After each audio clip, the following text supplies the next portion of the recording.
Bueno, pues pasará en los próximos días, en este caso el próximo jueves, Lanzarote a la fase 3, incluso a la fase 2 se está rumoreando, no lo sabemos. Es verdad que la intención es que del gobierno de Canarias, de las autoridades sanitarias, es por lo menos rebajarlo a la fase 3 y finalmente sigue la bajada. Ya ayer también hubo muy pocos contagios, pero sobre todo sigue la presión hospitalaria. Es lo que en estos momentos está provocando que Lanzarote no esté en la fase 3.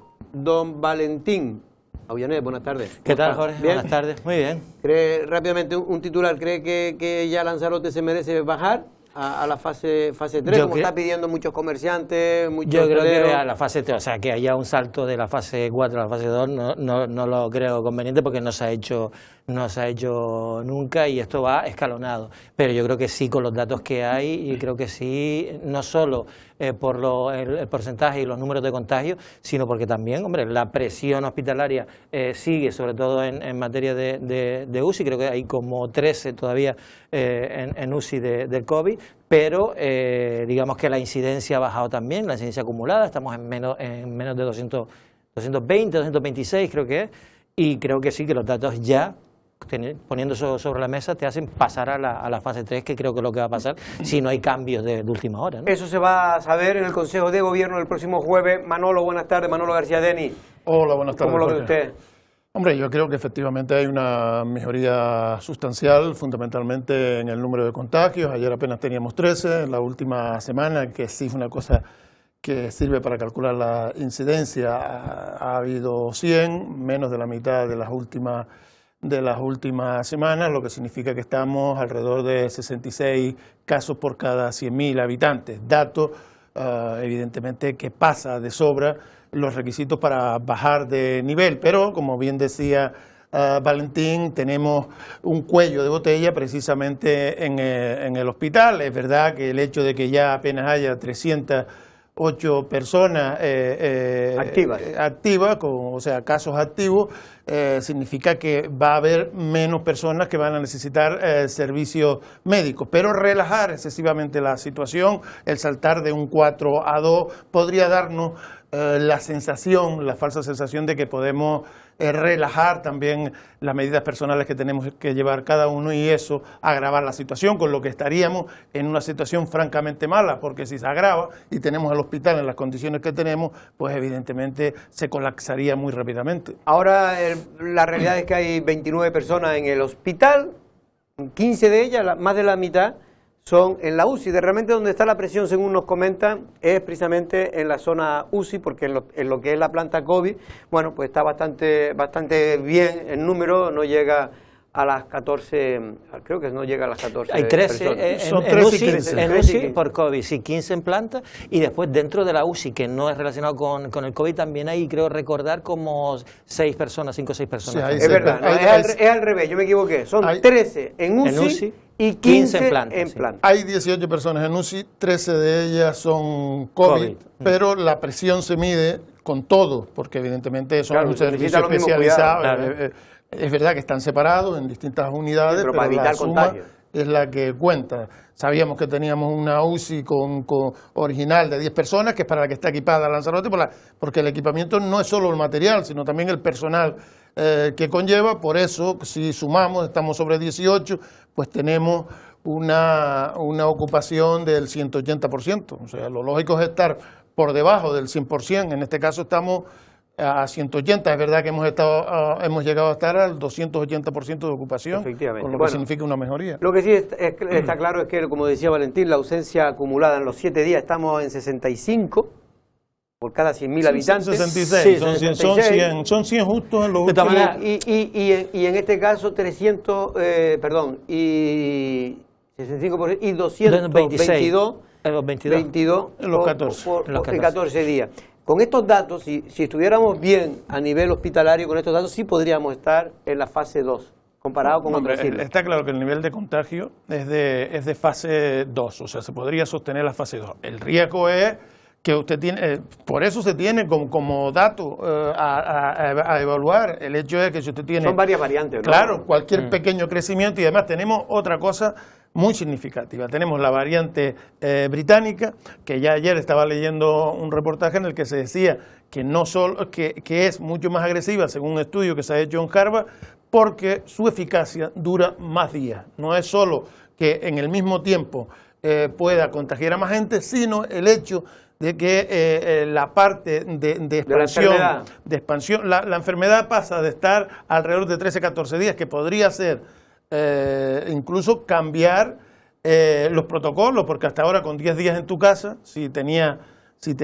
el virus. Tenías el virus, pero que lo tenías con esto leve, con síntomas leves, pues a los 10 días ya automáticamente se te daba el alta. En el caso de la británica, de la cepa británica, precisamente por su alargamiento de vida, lo que se estaba planteando es que posiblemente se tendría que ampliar también la cuarentena. Bueno, también hay otro debate, Juan Valentín, perdona, pero que también es interesante, no sé lo que opinarán ustedes. Hay sectores empresariales ya que están diciendo que hace tiempo, pero ahora evidentemente pues más todavía visto lo visto, que como esta situación de pandemia pues puede repetirse en el tiempo y nunca se sabe cómo va a acabar, lo cierto es que Lanzarote ya llevaba tiempo necesitando un hospital. Yo sí lo vengo diciendo en este sentido también, lo creo, ¿no? El lugar donde se construyó este hospital fue en un lugar, creo que en aquella época se tuvo que haber apostado por una zona mucho más amplia y alejada de donde están los núcleos, sobre todo industriales, porque si vemos el hospital nuestro está ahí entre casa, empresa... Sí, pero se tenía posibilidad de ampliar, pero todo eso, Jorge, es posterior a la construcción del propio hospital. Sí, pero estaba previsto que ahí fuera. Lo ilógico fuera que en esa zona, era un descampado cuando se construyó, porque no hay que olvidar que ese hospital se construye en la segunda mitad de la década de los 80, cuando no había un importante todavía desarrollo de toda aquella zona como está hoy.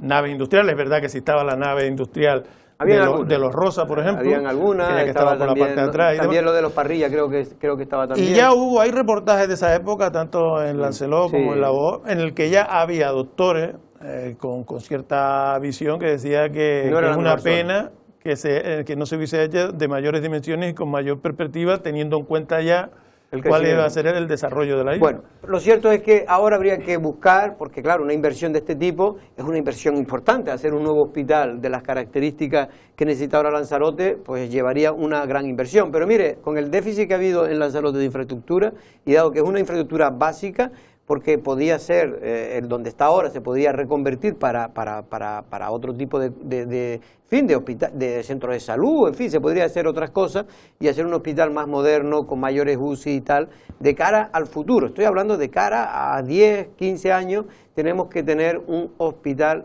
nuevo. Y cuanto antes se empiece a poner las pilas los políticos en este tipo de planeamiento, mucho mejor nos irá. Porque si no tenemos ni terreno, ni tenemos sitio, ni se va planeando estas grandes infraestructuras de cara a los próximos 10 años, pues lo tenemos muy Ten en cuenta complicado. una cosa, lo que pasa por ejemplo con el búnker, ¿no? de radioterapia, que han tenido que utilizar parte de las actuales instalaciones que tienen los hospitales porque no hay hueco. Hombre, o el aparcamiento de la zona de consultas externas. Es lamentable, es decir, yo que he tenido que ir varias veces en los últimos meses, es imposible encontrar un aparcamiento en el hospital. Y no, es verdad, es decir, la cuestión es, digamos que la prueba del algodón es precisamente eso, es decir, para hacer el búnker han tenido que coger instalaciones que estaban ya del hospital, quiere decir que no soporta ninguna ampliación. Claro, estamos hablando de una inversión muy grande, pero se puede hacer por fase, se puede hacer, si no todo en un primero, por 2, 3 fases, en fin, donde se pueda destinar a partir de los próximos ya, tener un proyecto y una zona, que para eso hay que aprobar también el Plan General de Arrecife y el propio Plan Insular, para que permita o una modificación puntual que tendría que se tendría que hacer. Bueno, vamos la situación, insisto, sanitariamente estamos en eso, ya mañana sabremos más. Creo que también ya el Cabildo considera de Lanzarote, que presionó para que se mantuviera, por lo visto, porque la autoridad sanitaria de Lanzarote se lo recomendaba a Dolores Corujo, que influyera en el gobierno para que nos mantuviéramos en la fase 4, creo que ha tenido su respuesta, pero creo que Dolores Corujo se está pensando que por lo menos sí, ya creo que se puede ir a la fase 3. También por la presión que hay, en este caso, de los comercios. Es que darse cuenta que los comercios están cerrando a las 6 de la tarde, ¿no? Yo creo porque ahora, después de esta semana, yo creo que sí se puede ir al 3, ya con la voluntad de ir al 2 en la siguiente. Ya está medianamente controlado, ha bajado significativamente. Ha habido también un cambio en el propio hospital, porque hemos pasado de tener 66 hospitalizados a tener ahora apenas 28, 29, que es importante la cantidad, sí, sobre todo la de la UCI, pero que es la mitad. No se tiene la misma presión, es verdad que se ralentiza, es verdad que desconocemos exactamente cuál es el movimiento del hospital, porque el hecho, mira, por ejemplo, el fin de semana apenas hubo ingresos, pero estos 2 días sí ha habido ingresos, 3, 4, con lo que esa imagen que nos podía dar ya el fin de semana de que ya no estaba ingresando gente, sino que teníamos que esperar a la salida, se están dando altas, el fin de semana se dio 8, 9, con lo que el mantenimiento también de los enfermos, la estancia es menor. Todo ese tipo de cosas analizadas nos lleva a que evidentemente se va a producir en poco tiempo un vaciado del hospital. Esas son cosas que hay que tener en cuenta. Esta semana nos va a venir bien, es verdad que aquellos que estén esperando para alargar o abrir su negocio, pues evidentemente es una jodienda, ¿no? Pero el hecho de saber el riesgo que estamos corriendo, yo prefiero tardar más, una semana más, que dentro de 2 semanas pues estar otra vez cuestionándonos si bajamos, como está pasando en Tenerife, por ejemplo. Que han subido de 1 a 2, ¿no? Sí, mira, bajaron tan rápido que después subieron. Pero un momento, porque hay otra cosa, una pieza que queremos ver, Valentín, perdona, y ahora te dejo a ti, porque también otra de las cosas positivas es que la mayor parte de las personas que están ingresando ya son de una edad, digamos, de 20 a 40. No quiere decir que no hayan todavía algunas personas mayores, pero los últimos 20, no de ayer, sino de antes de ayer, del domingo, solo habían 2 personas mayores de 80 años, de los 20, y la mayor parte, casi el 80%, tenían habían también niños de 3 años, otro de 6, otro de 9, e incluso gente joven, 18, 20 y tantos. Hemos hablado precisamente con el señor gerente del hospital, el señor Aparicio.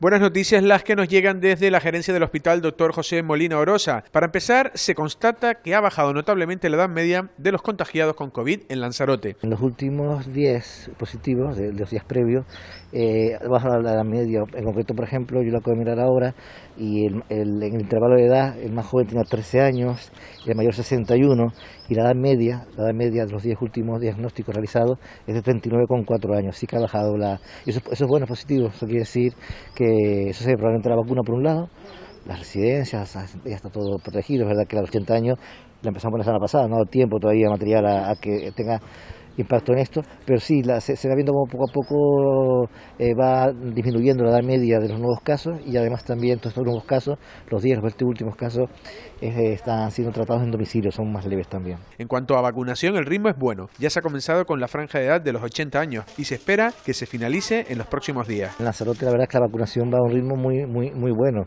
gracias a la estructura y gracias a la organización que Atención Primaria ha desarrollado. Vamos muy bien. Todas las vacunas que nos han administrado, todas que nos han suministrado, todas inmediatamente se administran. Mayor de 80 años empezamos la semana pasada, a final de semana pasada, y yo confío en lo que queda de semana, probablemente acabar con ese grupo. Después, siguiendo instrucciones de la consejería, comenzaremos con el grupo etario de 70 a 80 y así sucesivamente. En principio el objetivo todavía sigue siendo tener 70% de la población vacunada en julio aproximadamente. Todavía a fecha de hoy tenemos esperanza de conseguir ese objetivo. Los números, tanto de contagios diarios como de presión hospitalaria, están bajando y desde la gerencia del Molina Orosa se cree que en la próxima revisión nos reduzcan la fase de control. Ya con los indicadores que tenemos, casi seguro, esa decisión no me corresponde a mí, pero prácticamente casi seguro que pasaremos ya a otro nivel inferior en la próxima revisión. Y es que la presión hospitalaria también está bajando, destacando la ocupación de las UCIs, que llegó a estar en un 300% con 30 pacientes y se ha pasado ahora a 13 personas, lo que significa un 150% de ocupación. Bueno, lo cierto, por lo que decía el gerente, el señor Aparicio, es que evidentemente, Manolo, hay una presión hospitalaria, pero como tú bien decías antes, se espera que en los próximos días, el hecho de que ya estén vacunadas las personas de mayor riesgo, en este caso los que estaban en residencia, creo que también ya han empezado con los grandes dependientes, ¿no? A vacunarse. Sí, no, eso ya están casi todos vacunados. Todo. Por lo menos la primera vacuna. La primera vacuna, que ya da un porcentaje de inmunidad importante, de más del 60%. De todas maneras, hay un dato importante. Decías tú que ha bajado también la edad, ¿no? Y eso, bueno, es preocupante. Estaba hablando de un 30, creo que entendí 30 años. Sí, 29, 30, creo que 29,4 decía. Que, por ejemplo, otro de los parámetros a la hora de establecer las fases era que no solo la incidencia acumulada, sino la incidencia también en mayores de 65 años. Y estamos viendo que está bajando la edad de la gente que está ingresando con COVID. Con lo cual también eso, por otro lado, es positivo a la hora de que se baje de fase 4 a fase 3. Y antes se me olvidó decir, Jorge, que, por ejemplo, y decir con lo que dice fase 3 funcionó en Tenerife, es decir, Tenerife llegó a tener problemas igual que los nuestros en un momento determinado. Quizá la UCI, quizás como allí tienen mayores recursos, pues pudieron escapar mejor. Claro, es que no es solo el número de contagios, no hay varios parámetros, es decir, la incidencia acumulada 7 a 14 días, los mayores de 65 años, es decir, la capacidad que tienes, el porcentaje de ocupación que tienes en función de las plazas que tienes en la UCI. No, y un dato que antes se me olvidó decir, Hombre, por aquí ejemplo, también tenemos la facilidad que podemos, en un momento muy complicado se puede desplazar gente a otras islas, ¿no? También, sí, como se ha hecho, ¿no? En algún caso. Incluso a Fuerteventura, que está... Que fíjate, Jorge, que a nivel nacional, la gente a veces me dice, oye, ¿cómo es posible que cuando veo el telediario, no sé qué, Canarias está siempre en los niveles más bajos? De todo. Claro, a nivel de Canarias estamos de las mejores. Pero llevamos de las mejores de hace 3 semanas. ¿Y sabes cuál es la media ahora mismo? Ayer estaban 252. Sí. Menos de 250 es cuando ya bajas de riesgo máximo. O sea, más de 250 pero es riesgo máximo. En media en 180, sí, 160. Que es la que estamos ahora. Y lo que pasa es que Lanzarote, ¿en qué media tiene ahora 14 días? Porque olvidémonos de los 7 días. Nos fijamos en los 14, que es lo que te permite comparar. Nosotros estamos por debajo ya de lo que sería el riesgo máximo, pero estamos muy por encima de lo que es la media a nivel regional. No, y lo que es más positivo todavía es que vamos disminuyendo esa incidencia a medida que avanzan los días. Posiblemente cuando de aquí al jueves, que es cuando se analiza, que son dentro de días, vamos a estar muy por debajo en los 7 y en los 14 días. Ya. Y eso ya es también una tendencia que anima a bajar de... Bueno, vamos a hablar también de lo que ocurrió ayer en el Ayuntamiento de Arrecife. Una mini crisis, Manolo, no sé si tienes noticia, pero para que todo el mundo sepa de lo que estamos hablando, es que ayer en la Comisión de Cuentas del Ayuntamiento hubo una inesperada abstención del Grupo Socialista. En este caso tenía los votos la persona que estamos viendo, Cristina Duque, ahora en pantalla, del PSOE. Cristina Duque es la concejala de Hacienda. Se aprobaba las cuentas de 2021. Posiblemente un crédito de más de 27 millones de euros que va a solicitar la corporación para pagar de una tacada, en este caso, la indemnización que hay que sufragar a los propietarios del solar de Ginores, que se harán de oro, por cierto, gracias a esa indemnización. Lo cierto es que Manolo produjo la sorpresa de que la concejala de Hacienda, en representación del PSOE, se abstuviera con las cuentas que ha presentado la alcaldesa Astrid Pérez. Al margen de que se puedan analizar o no, si son cuestiones técnicas las que lleva al Partido Socialista a cuestionar esas cuentas, o si lo son el hecho de que tuvieran otras expectativas que no fueran atendidas, lo que sí nos deja perfectamente claro esta circunstancia es que el grupo de gobierno no está funcionando con el dinamismo que se entiende dentro de un grupo de gobierno.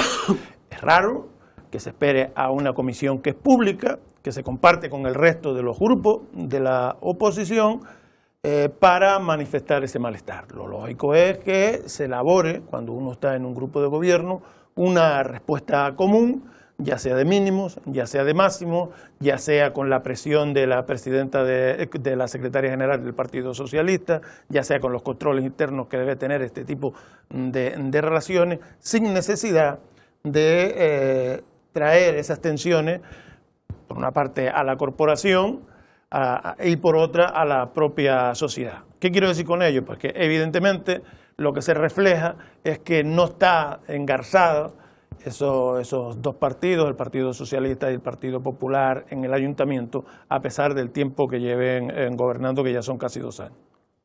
Y de todas maneras, no solo eso, Manolo, sino que efectivamente, quien no sabe, a ver, los presupuestos son donde una de las iniciativas en las que el grupo de gobierno tiene que tener una opinión común y coherente al respecto. Vamos, de las cosas que aprueba anualmente, los presupuestos son lo más importante. Estamos en un grupo de gobierno que es un pacto de 3 formaciones políticas, hay 2 que apoyan los presupuestos y hay una que en la Comisión de Hacienda dice que se abstiene. Entonces, no solo hay un malestar del PSOE con el Partido Popular, con la alcaldesa probablemente, sino que además lo quería lo quería poner de manifiesto públicamente, porque lo que está claro es que si en la Comisión de Hacienda un socio de gobierno del pacto, que en este caso el PSOE, se abstiene en los presupuestos, quiere decir que sabe perfectamente que eso va a trascender a la opinión pública y que va a haber todo el mundo preguntándote si hay crisis en el pacto, si va a haber una moción de censura, etcétera, etcétera, etcétera. Entonces, el PSOE tenía muy claro que absteniéndose en los presupuestos iba a conseguir que todo esto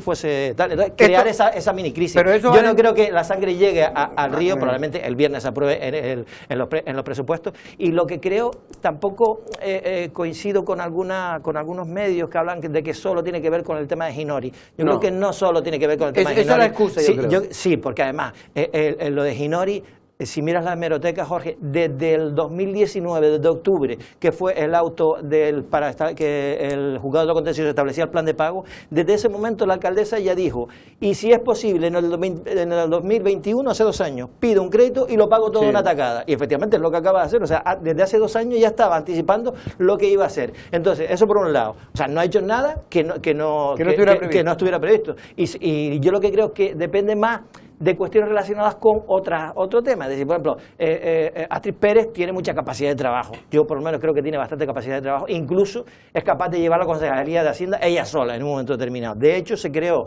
una cosa que se llamó la Unidad de Gestión Presupuestaria, que era como decir, la competencia en el presupuesto la voy a llevar yo como alcalde. De hecho, de facto es así. Y se puede hacer. Ves la ley, ves el ROC, y se puede hacer perfectamente, y lo ha hecho. Sí, pero una cosa es quién gestiona el presupuesto y otra cosa es quién lo aprueba. Y para aprobarlo es imprescindible el apoyo del Partido Socialista, aparte de quien gestione los gastos diarios que lo hace Hacienda. Por supuesto, Manuel, pero lo que te quiero decir es que por ahí es posible que vaya más el encontronazo, es decir, en que la concejal del PSOE, como le pasó a Nova Kirkpatrick o lo que sea, la concejal del PSOE se sienta, pues eso, ninguneada en el sentido de tener menos competencia. Lo que creo que más allá de que pueda haber discrepancias, y las habrá seguramente en la fórmula de pagar esa indemnización, yo lo que sí creo es que si se escucha lo que dice gente del PSOE es que un poco Astrid gobierna a su modo y manera, un poco contando poco con el PSOE. El PSOE es lo que dicen gente del PSOE. Lo que dice el PP es que esto es más un ataque de cuerno que otra cosa que ha tenido de alguna manera algunas personas del Partido Socialista. Vamos a hablar con uno de la oposición, en este caso de Lanzarote, en pie si podemos, Leandro Delgado. Leandro, buenas tardes, ¿cómo estamos? ¿Qué tal? Buenas tardes. Bueno, muy bien, gracias. Leandro, creo que tú estabas de oyente, estaba tu compañera Leticia, tú estabas de oyente, es decir, que podías oír pero no participar, tengo entendido, la Comisión de Cuentas, que ayer pues surgió este problema. ¿Realmente qué cree que es lo que ha ocurrido, Leandro? Bueno, los estaba escuchando hace un momento, y yo creo que antes de nada decir que a ver, si esto no fuese cosa de todos, pues quitamos los 24 concejales del Pleno y dejamos solamente a la alcaldesa y ya está. No hacemos elecciones, no tenemos grupos políticos participando, si esto fuera cosa de una sola persona. Entonces, empezando por ahí. Para continuar oiga, si a mí me presentan, yo siendo socio de gobierno, me presentan los presupuestos a aprobar el mismo día que se le presenta a la oposición, bueno, tendré que decir algo, ¿no? Diré, bueno, aquí está fallando algo, al menos la comunicación, porque claro, entendemos que si me lo estás dando el mismo día, que por cierto, muy poquísimos días para estudiar un presupuesto de tantos millones y con tantos cambios, y me lo presentas a la misma vez, bueno, yo puedo entender que algo pasa. Y desde la oposición vamos a entender evidentemente que no hay comunicación y que los presupuestos solamente se han trabajado desde una perspectiva, desde una posición. Y bueno, como decía, sí, yo estuve de oyente, como todos los concejales podemos asistir a las comisiones que se realizan, pero si no somos titulares de las mismas, pues no podemos participar con voz, pero sí podemos escuchar. Y sí estuve presente en el momento en el que... ¿Y hubo tensión en ese sentido entre la alcaldesa y Cristina Duque? No hubo tensión, no, para nada. Yo creo que sorpresa, quizá. Sorpresa, es decir, que simplemente de Cristina Duque, Astrid Pérez no se esperaba que Cristina Duque se abstuviera. Sí, puede ser, porque ya le digo, es lógico, si te dan un expediente, como son los presupuestos generales del Ayuntamiento de Arrecife, que estamos hablando de 52 millones de euros, más los 27 que se quieren pedir ahora, ¿no? Y me das 4 días, oiga, bueno, pues a la oposición se puede entender que, bueno, intentas dejarle poco margen a la oposición para trabajar y presentar enmiendas, pero al socio de gobierno ya no se entiende tanto. Yo, si estuviera en la oposición del Partido Socialista, por supuesto que pediría explicaciones, mínimo. Y Leandro, ¿cree que esto llegará a algún sitio? Porque lo que nos cuentan tanto de una parte como de otra es que las cosas se van a resolver, como siempre, en las alturas, que ya ha hablado Dolores Corujo con Astrid Pérez, y Dolores Corujo, o algún enviado de Dolores Corujo, ha hablado con Cristina Duque y el resto de concejales para que solucionen lo más rápidamente posible estas diferencias.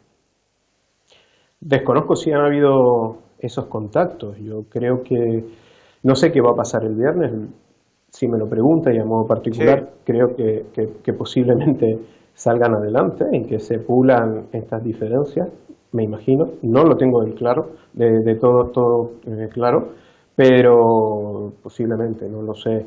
Lo que sí es cierto es que volvemos a llevar un presupuesto municipal, como es el de una capital de Arrecife, de Lanzarote como es Arrecife, lo volvemos a llevar dentro de un pleno ordinario, con un montón de puntos. Ahí hay mociones, hay diferentes asuntos que se tienen que tratar, y dentro de ese conjunto de puntos van los presupuestos generales. Y además se hace de forma telemática, es decir, volvemos otra vez a lo que pasó el año pasado, a trabajar unos presupuestos o a debatir sobre unos presupuestos dentro de un montón de puntos.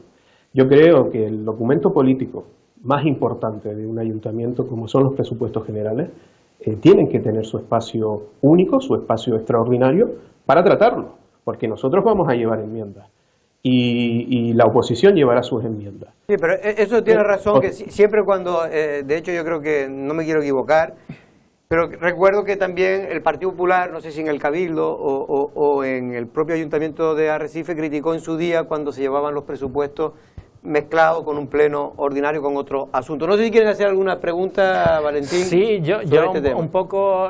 hola, Leandro, buenas tardes. Buenas tardes. ¿No? ¿Qué interpretación entonces? Porque por lo que le estaba oyendo, ustedes no sabían cuál iba a ser el sentido del voto en la Comisión de Hacienda del Partido Socialista y se han visto sorprendidos. Pero si nosotros hacíamos aquí una reflexión en el sentido de si, como se está publicando en algunos medios, si exclusivamente el voto, la abstención de Cristina Duque ha sido por el tema Ginori exclusivamente, o si detrás hay pues bueno, un sentimiento por parte de esta concejala y de su concejalía de que quien está tomando las decisiones en torno a la aprobación de las cuentas generales del ayuntamiento es más la alcaldesa a través de la unidad de gestión tributaria que la propia concejala, y que se haya sentido ninguneada. Es posible que incluso Cristina Duque ni siquiera haya contado con el beneplácito de su partido para abstenerse en esa votación.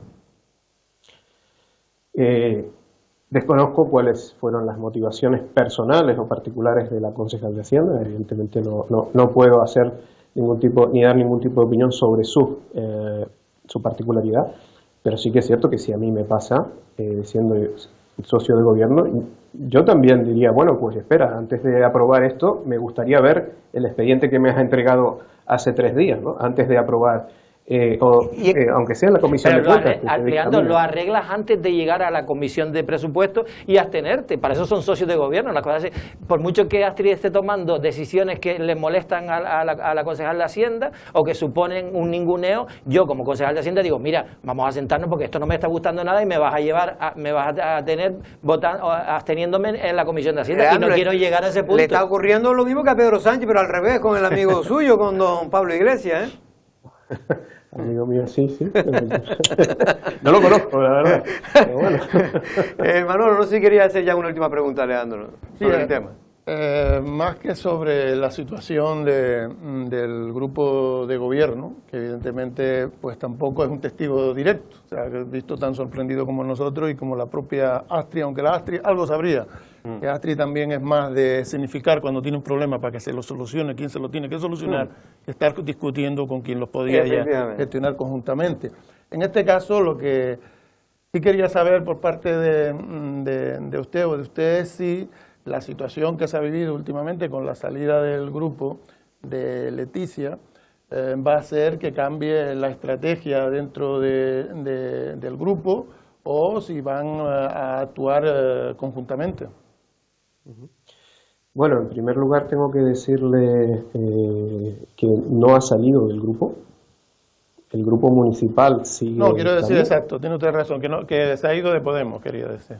Sí, es una cuestión, es una decisión personal, como ya lo ha dicho la compañera Leticia Padilla, de dejar la militancia de un partido. El grupo municipal, Lanzarote en Pie y Podemos, sigue estando en el Ayuntamiento de Arrecife. Creo que es el único grupo que se ha formado, ¿no? A nivel municipal y seguimos estando. Es decir, la compañera que sigue siendo la portavoz del grupo municipal no ha abandonado la coalición, no ha abandonado ni el grupo, por supuesto, municipal. Así que de momento seguimos trabajando, como lo hemos venido haciendo desde el inicio del mandato, y esperamos seguir poder hacerlo, ¿no? Porque un grupo municipal permite hacer un mejor trabajo, permite ayudar a las personas con mayor eficacia que no teniendo un grupo, desde luego. Entendemos que esto se va a solucionar de una manera civilizada, dialogada y siempre pensando en hacer un buen trabajo que nos permita trabajar con eficacia todos aquellos asuntos que le interesan a la ciudadanía. Otra cosa luego ya son los intereses de partido, ¿no? Pero a estas alturas de pandemia y de situación socioeconómica, estoy seguro que lo último que le preocupa a la ciudadanía son los intereses del partido, o de cualquier partido, ¿no? Pues Leandro Delgado, muchas gracias por estar unos minutos aquí en Café de Periodistas y dar al menos tu versión de lo que ocurrió ayer en esa comisión de cuentas del Ayuntamiento de Arrecife. Buenas tardes. Un placer, muchísimas gracias. Hasta luego. Bueno, en cualquier caso, se me olvidó preguntarle y ahora se me vino a la cabeza que quería preguntárselo de por qué ellos votaron en contra y sobre todo qué le parecía ese presupuesto, esa petición de crédito de 27 sí, claro. millones de... Creo que es más, son 27 millones lo que hay que pagar, lo cual el crédito tiene que ser superior porque tendrá algún tipo de interés, me imagino, ¿no? Bueno, otra detención en esta casa, no voy a decir polémica, pero sí que ha creado cierta reacción en las redes sociales. Ocurría el domingo por la tarde, a las 3, 4 de la tarde, en el barrio San Francisco Javier, muy cerca de aquí, del centro de Arrecife.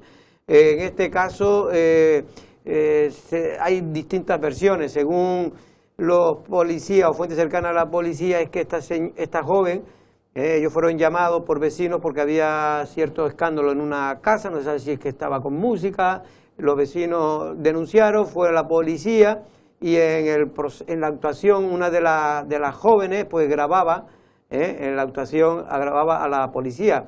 El policía pues al parecer uno de ellos que trataba de evitar y le quitó el móvil o le pretendió quitar el móvil y mientras la persona pues no se dejaba. Y vamos a ver parte de ese vídeo para que ustedes lo puedan escuchar y luego pedimos la opinión a las personas que están sentadas en esta mesa.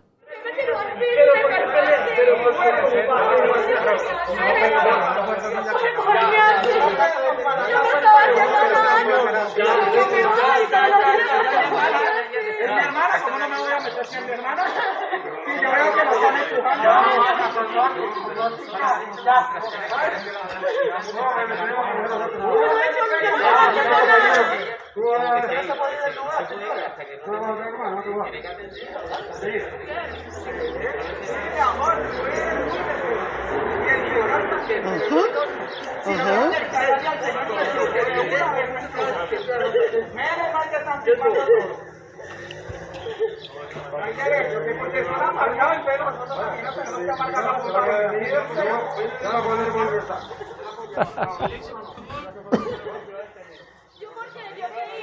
Bueno, no sé si podemos oír a una vecina que hemos podido, no ha querido salir evidentemente, bueno, porque no quiere dar la cara, porque es lógico, yo también si estuviera en ese barrio tampoco lo daba, no por nada, sino porque podía tener algún problema. No sé si podemos oír la parte, sería la pieza entera y no la parte del audio de la chica donde de alguna manera cuenta lo que ocurrió. En cualquier caso, Valentín, es una actuación policial, va por una denuncia vecinal. Al parecer, hay insultos cuando se produce esa denuncia, pero más que insultos, sobre todo, cuando el policía intenta quitarle el móvil con el que estaba grabando la actuación policial, la propia actuación policial. Yo no sé si se puede grabar una actuación policial, si se puede... lo que no se puede es insultar a la policía. Y ahí... si es así como dice la fuente oficial, que insultaba desde el primer momento a la policía mientras la grababa, pues me imagino que hay una posible detención y por eso ha sido detenida esta joven y no sé si también algún otro más. Jorge, he visto el vídeo que ha colgado Lancelot, sí. El que ha colgado Lancelot es el que he visto yo, no sé si hay más vídeo porque después... No, ya corre en las redes. En estas cosas, ¿sabes? Ese es el vídeo que ha grabado un vecino, pero a lo mejor hay otro vecino que ha grabado otro. Yo casi que es que no puedo opinar, igual que nos pasó con esa el otro suceso con dos policías también, en el que hubo pues un excesivo uso de la autoridad por parte de los policías, lo comentamos aquí, pero yo no soy capaz tampoco de opinar mucho porque ahora mismo cualquiera con un móvil puede grabar parte de una escena sin saber exactamente el contexto en el que se produce, sin saber exactamente por qué actúa así la policía, qué es lo que ha pasado, quién ha denunciado, entonces solo vemos una parte de la realidad, entonces en base a esa parte de hecho, en ese vídeo no se ve el inicio de la actuación policial, que es donde empieza toda la polémica. Claro, yo si me preguntas de ese vídeo, lo único que veo, digamos que a lo mejor hay un policía que agarra a una chica y la tira al suelo, que bueno, a priori lo ves y te parece como a lo mejor excesivo, teniendo en cuenta que no es una delincuente, no tiene un arma, no sé qué, pero lo único que puedes pensar, pero el resto dice, y si la chica le está insultando, si le ha dicho el policía que se pare y no se para, es decir, ahora no lo sabemos. Entonces... Y lo que tengo entendido, aunque hemos tratado de hablar con el concejal de policía, con Alfredo Mendoza, pero me imagino que está más con el tema ahora, de resolver el asunto que tiene interno en el PSOE, que ahora en este tipo de cosas, Manolo, lo cierto es que hoy había un juicio rápido y se ha tenido que suspender por falta de comparecencia del policía, porque al parecer sufrió algún tipo de percance pequeño, pero en fin, en la propia detención. Yo creo que es verdad que no se aprecia tampoco gran cosa en la imagen, es una situación tensa en la que se interviene y en la que los ciudadanos allí reunidos pues o los vecinos no están de acuerdo. Yo creo que lo que hay que poner cierta capa de profilaxis en lo que es la relación de la policía y el resto de los vecinos. O sea, hoy... Vamos a ver, evidentemente, si el vecino, si el policía se estuviera pasando de manera extraordinaria, que fuera un abuso, oye, pues entendería esa situación. Pero lo más lógico, si usted cree que no se está haciendo las cosas como debe, es presentar la correspondiente denuncia, grabarlo si quiere, pero no increpando a los policías. Y no hay que olvidar en la situación que estamos, o sea, que detener hoy a una persona de las características que sea, conlleva también un riesgo añadido para el propio policía, que tampoco tiene que ser una persona que tenga que aguantar todo lo que lo echen, además porque ni siquiera así lo prevé la propia normativa. Es verdad, Manolo, que este tipo de ahora, el nivel 4, el tema del COVID está creando situaciones a veces, porque a veces, pues oiga, tampoco está ocurriendo nada gravísimo, y la policía tiene que actuar porque las normativas se lo obligan, independientemente de que el sentido común diga, oiga, pues a lo mejor usted no tiene que para una actuación de una cuestión que no es nada grave, no hay delincuencia, no hay armas, no hay nada, pues a lo mejor se podía actuar de otra manera, pero póngase en lugar de la policía. Es que la policía muchas veces dice, no, es que tiene que actuar con proporcionalidad. Pero sí, pero es que a veces la proporcionalidad usted no sabe, si no actúa con cierta dureza, si la proporcionalidad del otro va a ser más grave y tiene que esperar a que la agredan. ¿entiendes? Entonces, no es tan fácil, ¿eh? Ser policía no es tan fácil. Mira, hay una serie que es muy buena, yo la recomiendo, no sé si la han visto, Antidisturbio, que es ficción, pero que es muy buena en el sentido de que a mí, por ejemplo, me puso en el lado de los antidisturbios. Claro. Es decir, hombre, porque esto como con los mozos de escuadra. Claro. Oye, encima que le están tirando piedras, insultándole, diciéndole todo, cuando ellos van y le dan un porrazo, dicen que hay exceso. Tienes que tener atracando, robando. Empatía, y ya no estamos en el rollo de que la policía siempre la mala, siempre hace, perdona, la policía te puede, y como dice Manolo, yo soy el funcionario. Primero que el abuso policial no lo soporto, ningún tipo de abuso, claro. pero el policial menos, pero es que lo que dice Manolo, ahí no hay abuso policial, ni mucho menos, ahí lo que hay es una actuación compleja. ¿Por qué es compleja? Porque las personas, porque tendrá usted después razón o no, usted podrá ir al juez, podrá denunciar al policía si le han detenido de manera incorrecta, pero lo que no puede es negarse a lo que dice el policía. Y es verdad que a veces hay algún policía, no en este caso, que se les va las manos y sobre todo en tiempos anteriores se le iba más. Pero yo creo que hay que también ser justo, y yo creo que la policía aquí ha tenido una actuación, al menos por lo que se ve, ciertamente voy a decir que se puede haber excedido, como dice en el tema de la detención de la chica, en cómo lo hizo.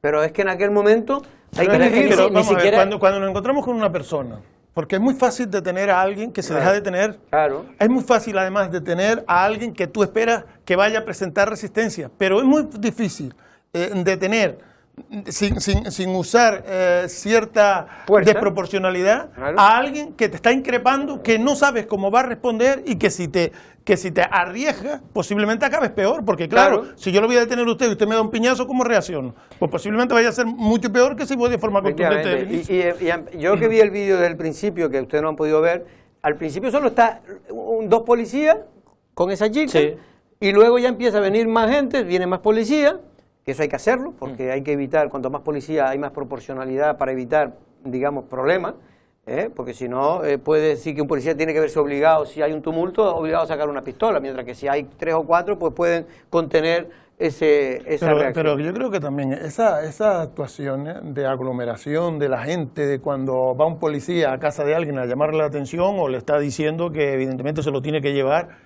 corresponde más al tiempo de la dictadura, que se lo llevaban usted y no volvía. Pero en este caso, para usted allí, le hacen el expedientito, firma, reconoce o no reconoce, se va para su casa. Y después llega al juzgado a ver lo que tiene. Mire, ha habido actuaciones policiales, no solo de la policía municipal aquí, estoy hablando en general, que realmente son lamentables. Y ha habido condenas importantes. El otro día en Mogán también hubo una condena importante a 2 policías municipales que se excedieron en la detención de una persona. Oiga, y a mí me parece bien, porque eso era claramente abuso policial, pero no se puede cuestionar cualquier actuación donde haya griterío y donde haya un intento de detención oponiéndose a la persona a ser detenida. Pues claro que tiene que emplear la fuerza, evidentemente. Y de todas maneras, también hay que tener en cuenta que, es decir, ¿cómo vas a sacar una conclusión o cómo vas a opinar de un hecho concreto en el que no tienes todos los datos? Es decir, es lo que decíamos, es decir, a lo mejor aquí no ha habido agresión tampoco de la policía ni exceso de... No, agresión no ha habido en ningún momento, lo que intentó fue reducirla, y como no se dejaba, efectivamente, pues tuvo que emplear la fuerza. Que fue lo que dijimos en su día con el caso de los 2 policías estos que ahora están... el juicio no se ha podido celebrar. Redujeron a uno de los chicos en el suelo, que es lo que tiene que hacer. Lo que pasa es que lo otro ya fue... el exceso policial fue la equivocación de darle... Pero que es muy difícil posicionarte sobre cómo actúa o la policía cuando no tienes todo el contexto, ¿no? Bueno, vamos un momento a publicidad y vamos a recordar una época que quizás ya mucha gente de Lanzarote pues ni recuerden, sobre todo aquellos que hoy tienen menos de 40 años.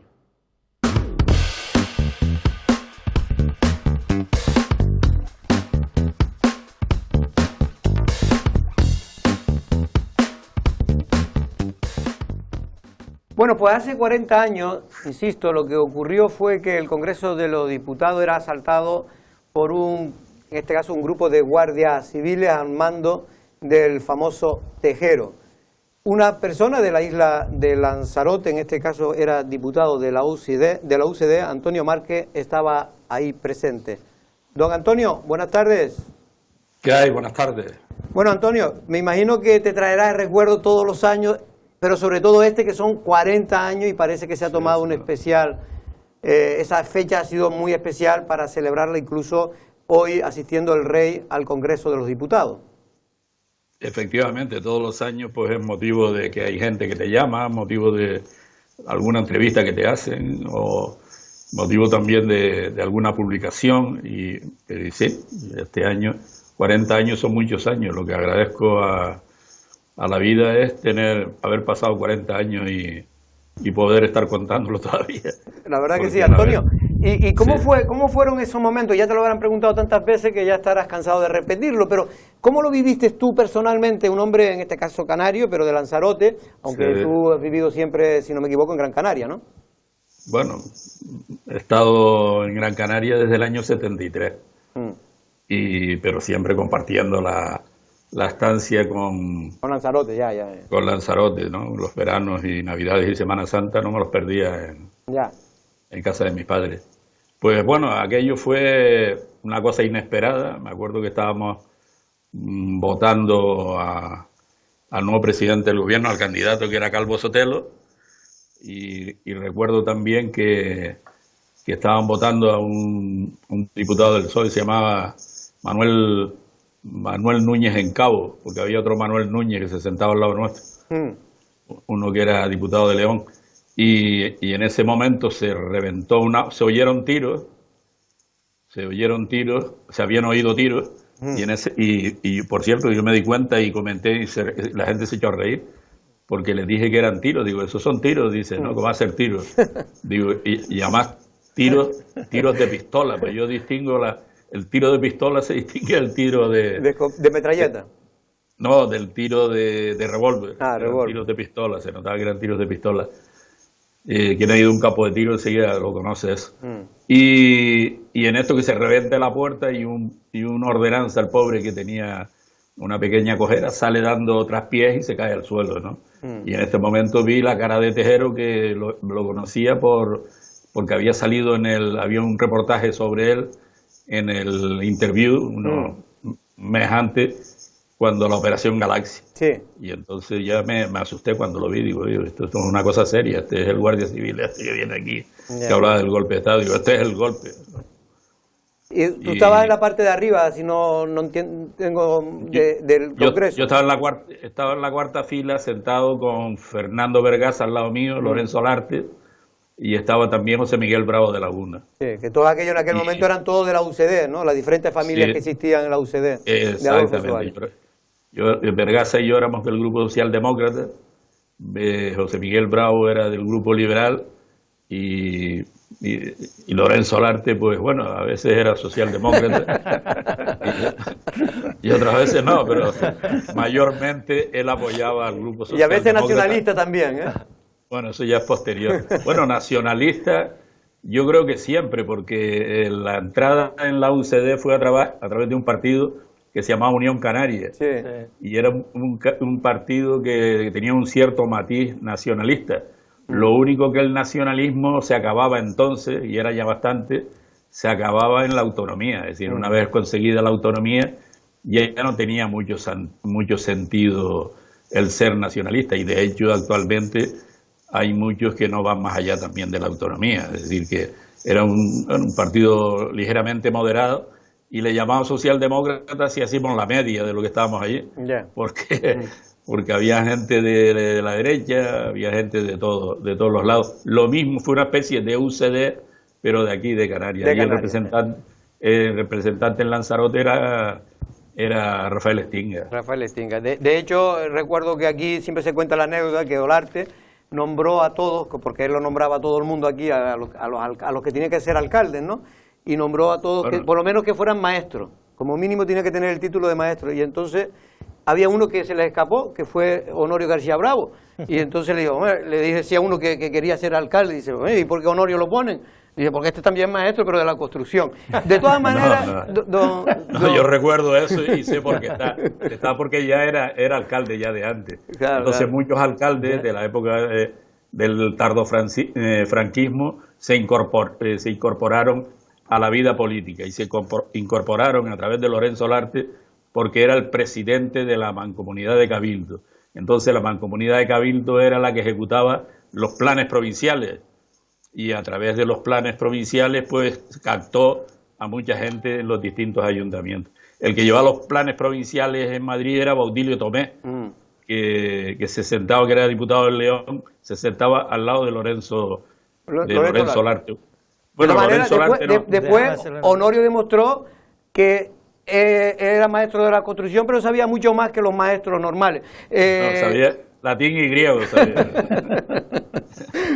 sobre todo sabía sumar y restar, mejor que nadie. Ya. Sí, yo quería hacer una pregunta. Señor Márquez, ¿qué tal? Valentín, hola, ¿qué tal? Hoy unas declaraciones sobre el 23F, sobre el 40 aniversario de Alfonso Soriano en la radio, que Alfonso Soriano estaba también en el Congreso de los Diputados. Él era senador, pero estaba en el Congreso. Él era senador, fue invitado. Sí, lo invitaron y estuvo en él. Y él estaba diciendo que porque el primer disparo lo hizo el teniente coronel Tejero, y después fue cuando vinieron las ráfagas de la ametralladora. Y él dice que cuando el primer disparo de Tejero ya se escondió, se echó al suelo, y entonces cuando oyó las ráfagas de las metralletas, él pensó que temió por su vida, porque pensó que se iban a ir cargando a cada uno de los diputados en el Congreso. Es que el miedo era normal, ¿no? Es que es normal. Vamos a ver, Alfonso Soriano está sentado, no tenía sitio en los escaños, y estaba sentado en las escaleras, y tuvo la mala suerte que le tocó detrás un guardia civil que llevaba una especie de abrigo de 3/4 con una metralleta en la mano. Yo creo que iba de paisano, no me acuerdo muy bien. Y era uno de los que disparó la metralleta. Y le tocó detrás y lo tenía amargado, porque cada vez que el tío se enfadaba, se cabreaba, como se calla, no, esto se pone a hablar y tal. Y todo esto era apuntándole al tío en la cabeza por detrás.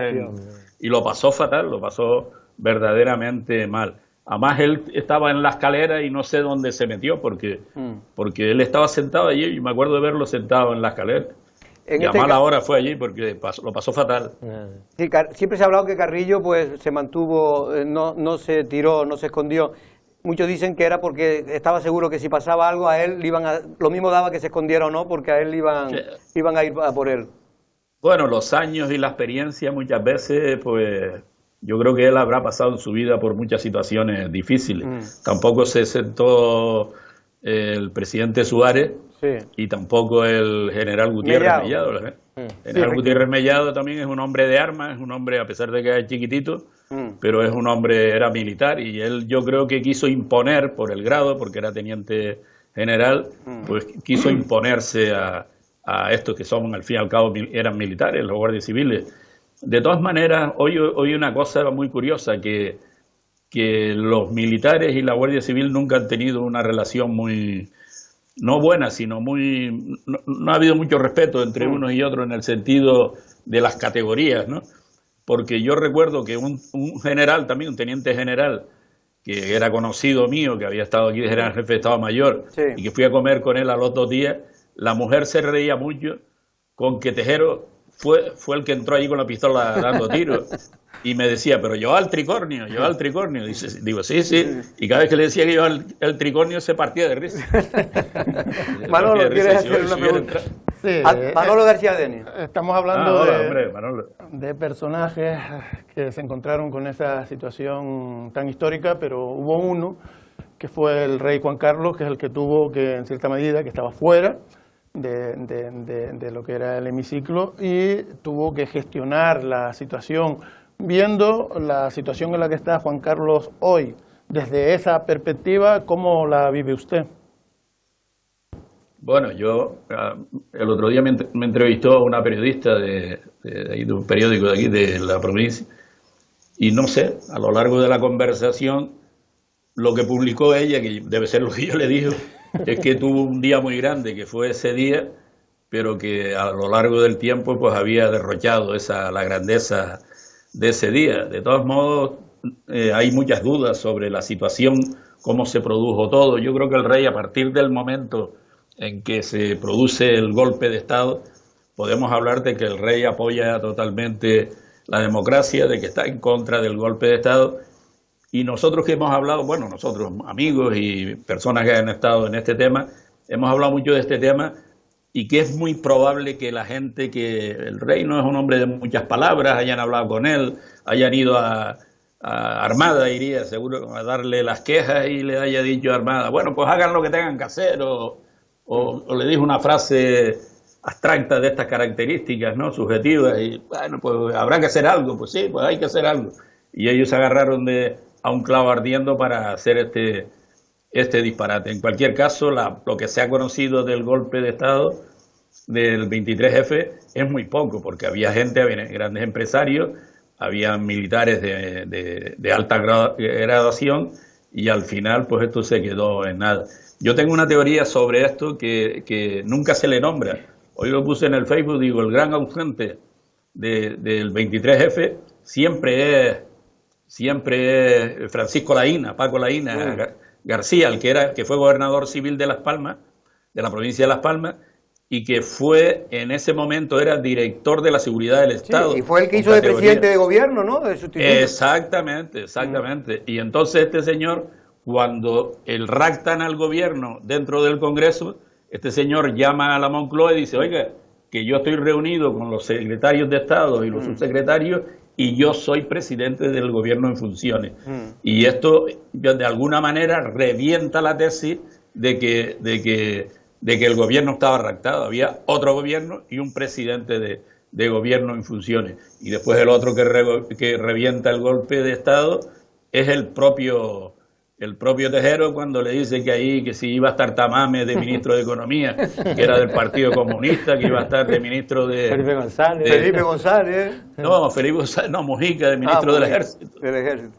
Sí, y no me acuerdo quién más, eso se decía, ¿no? Incluso yo tengo la relación de quién iba a ser gobernador civil, quién iba a ser alcalde de Las Palmas, porque hay unos datos que dieron por teléfono, y una telefonista, dicen que la telefonista los copió. Eran personas conocidas, de algunos muy conocidas, uno militar, el otro, bueno, pero en fin, pero yo no quiero dar los nombres porque a lo mejor seguro podría no ser cierto, y el principio, yo como economista y auditor que soy, para mí es importante el principio de evidencia. Pues Antonio, vamos a tener que irnos ya porque nos queda poco tiempo, la verdad que es muy interesante. A ver si un día pues podemos hacer aquí un debate con más gente, más protagonistas. Cuando quiera, el año que viene. Sí. A ver si es posible, sí, porque lo bueno es que siempre ocurre cada año, hay posibilidades de recordarlo, ¿no? Esto es como las Navidades. Sí. Bueno, y hay que recordar que Antonio Márquez después terminó siendo, en este caso, presidente de la Audiencia de Cuentas de Canarias, ¿no? A finales de los años 90 fue... 89-95. 89-95. Hasta el 97 estuve ahí, en dos mandatos de presidente, cuando se creó, que me dieron un almacén y las sillas y la mesa de Guerra, el que había sido Pedro Guerra, que es el presidente del Parlamento. Y así empezamos, y bien, y muy bien, y se hizo mucho. Se hacían más informes de auditoría en los 2 primeros y 3 y 4 primeros años que lo que se hace actualmente, que ya tiene... Eso siempre ocurre con la ilusión.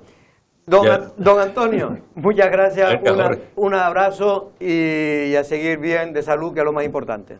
Venga, un abrazo para todos. Hasta luego, un abrazo. Antonio Márquez, en este caso, fue diputado de la UCD, que vivió en primera línea, estaba allí en el Congreso el día que el señor Tejero se decidió, junto con otros militares, en este caso dar un golpe de Estado, que fue pues, en aquel momento una vergüenza, dada la forma encima, en cómo salió después todo ello, por suerte, para la democracia de España. Y también el papel que ha jugado el rey, como preguntaba Manolo, que siempre hay algunos que lo han querido rebajar, pero en cualquier caso yo creo que fue importantísimo desde el punto de vista de poder detener lo que parecía que podía triunfar.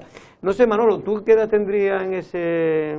Muy poco, ¿no? Sí, evidentemente, yo tenía apenas 15 años cuando 15 años. ¿Y recuerdas? Sí, lo recuerdo perfectamente. ¿Y dónde estaba? ¿En tu casa? Estaba en mi casa, y recuerdo que estaba con mi padre. Nosotros teníamos ahí un patio, que era donde estaba, un patio interno, que era donde estaba la televisión, y estábamos allí precisamente, y lo seguías con miedo, porque evidentemente la información que se tiene ahora no es la que se tenía en aquellos momentos. Estaba todo como muy adulterado, dependía mucho de la radio, dependía mucho de lo que dijeran terceras personas, pero sí recuerdo incluso mucho interés siguiéndolo.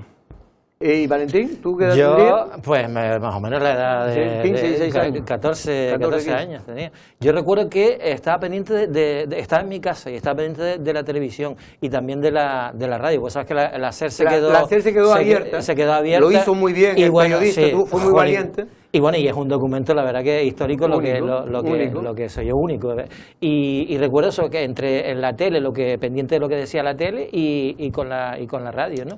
Y después sobre el papel del rey, porque hombre, lo que está claro es que hay una cosa que es objetiva, que hay un discurso, el rey sale y hay un discurso en el que condena el golpe de Estado y ya se desmarca. Lo que pasa es que dice que salió muy tarde. Claro, y que incluso estuvo en vilo hasta el último incluso momento. Jorge, hoy, por ejemplo, el país vuelve a sacar algunos de los documentos de todo el sumario del juicio que hubo por el 23 de febrero. Y hay unas declaraciones pero hay una declaración de Milán del Bosch en las que dice que él llegó a decir que el rey estaba apoyando el tema y posiblemente él incluso se lo creía que lo iba a apoyar. Yo lo que creo, y Armada, que era el elefante blanco, ¿no? Sí, exacto.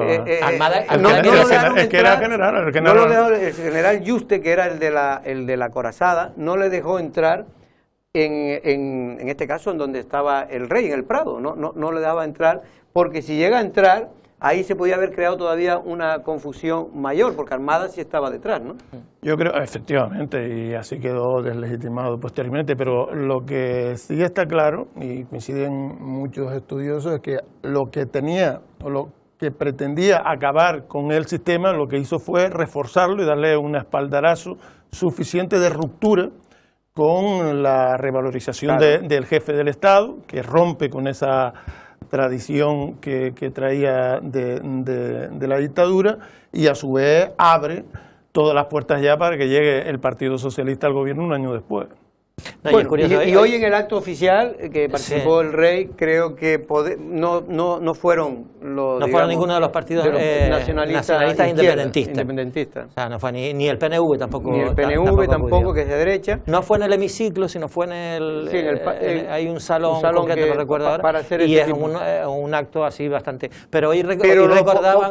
Podemos no aplaudió el discurso del rey en su postura de... No, es que hoy Iglesias... de intentar... En fin, ellos no quieren la monarquía, ellos están intentando cargársela. Es evidente que hoy estaban recordando también en la radio cómo, por ejemplo, cuando se cumplió 30 años, qué diferente fue a estos 40, ¿no? En los 30 años estaba Juan Carlos I y era, digamos, el héroe del momento. Estaba Carrillo también, estaba Felipe González. ¿Cómo recordaron hace 10 años lo que el aniversario? Este casi es un homenaje póstumo. Claro. Mientras que el homenaje lo celebraban casi los protagonistas, gente que había estado directamente involucrada, gente que se vio muy beneficiada por ese cambio político del Estado español, y ahora evidentemente con la intervención de nuevas organizaciones políticas, con una mayor claridad en sus posiciones republicanas y demás, ha hecho que se cuestione.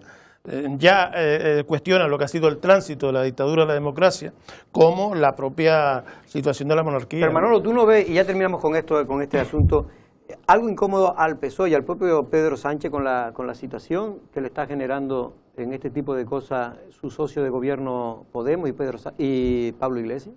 Hombre, es una situación incómoda y además es una situación que están lidiando diversos ministros que tienen que hacer manifestaciones contrarias a su compañero de gobierno, aunque de otro partido. Lo que sí está claro, además, es que, vamos a ver, el Partido Socialista ha estado gobernando durante todo este periodo, desde el año 82, tampoco pueden hablar ahora de grandes inventos nuevos.